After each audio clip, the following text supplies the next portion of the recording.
आप सभी दोस्तों का मेरे चैनल एनिमल्स और नेचर जोन में स्वागत है। हम आशा करते हैं आप अच्छे और स्वस्थ होंगे। इतिहास में डार्क एज का वो वक्त इतिहास में सबसे बुरा समय कौन सा था, क्या आप जानते हैं? आज हम आप सबको बताते हैं इतिहास का सबसे बुरा समय कौन सा था। क्या आप जानते साल 536 का समय कोरोना काल से भी बदतर था। आज हम कोरोना वायरस की दूसरी लहर से गुजर रहे हैं। हम महामारी के उस दौर में पहुंच चुके हैं जहां जन्म की किलकारियों से ज़्यादा मौत की चीखें सुनाई दे रही हैं। वही इस कोरोना काल ने इंसान के जीने की राह में भी बेशुमार मुश्किलें खड़ी हुई। अर्थव्यवस्थाएं फेल हो गईं, न जाने कितना की नौकरियां चली गई, रोजगार के सारे साधन छीन गए। साल भर भारत में बाढ़, तूफान, भूकंप के झटके डराते रहे। पड़ोसी मुल्क से सीमा पर खूनी लड़ाई हुई। इन सभी मुश्किल हालात से गुजरने पर अगर आप सोच रहे हैं कि 2020 दुनिया के इतिहास का सबसे बुरा साल है, तो आपको इंसान पर आई पुरानी आफत पर भी गौर करना चाहिए। बता दें कि वैज्ञानिकों ने दावा किया है कि धरती ने अपना सबसे बुरा साल सदियों डार्क एज का वो वक्त साल 536 में, जब दो विशाल ज्वालामुखी फूटे तो इतनी धूल पैदा हुई कि अगले 18 महीनों तक सूर्य की रोशनी पृथ्वी की सतह तक नहीं पहुंच सकी। इसके कारण उत्तरी ध्रुव क्षेत्र में तापमान गर्मियों में बर्फबारी के कारण गिर गया।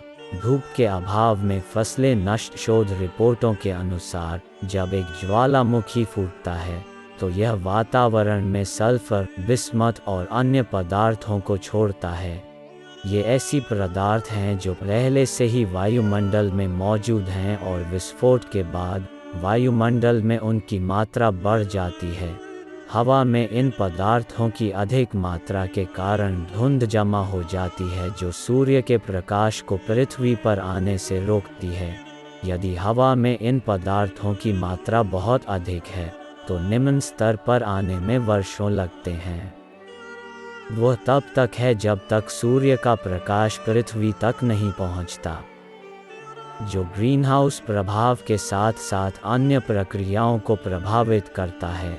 अनुसंधान के दौरान टीम ने उपरोक्त पदार्थों को बर्फ में मिलाया और 2500 साल पहले हुए मौसमी परिवर्तनों का पता लगाया।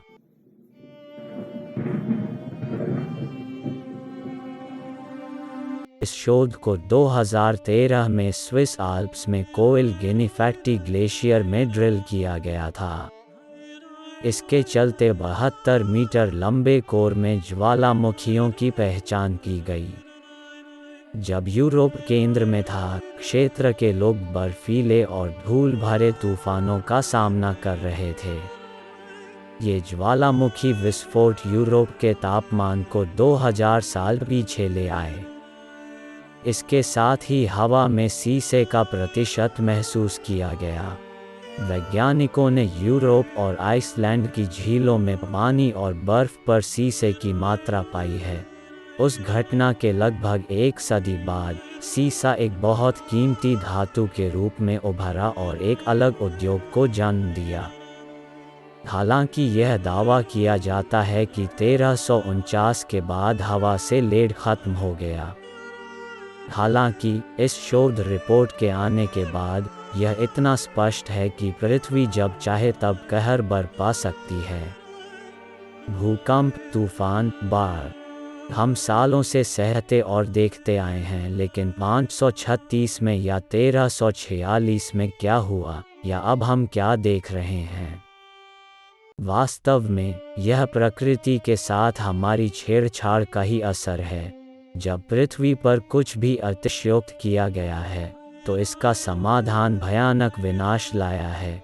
इसके साथ ही वैज्ञानिक अब अपील कर रहे हैं कि वे अपनी ज़मीन से प्यार करें।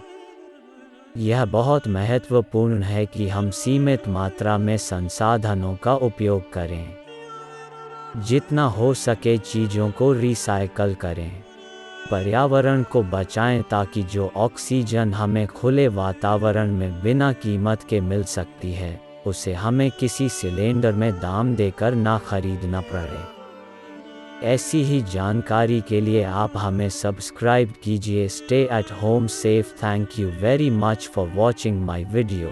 Subscribe, like and share to my channel. Take care friends. धन्यवाद।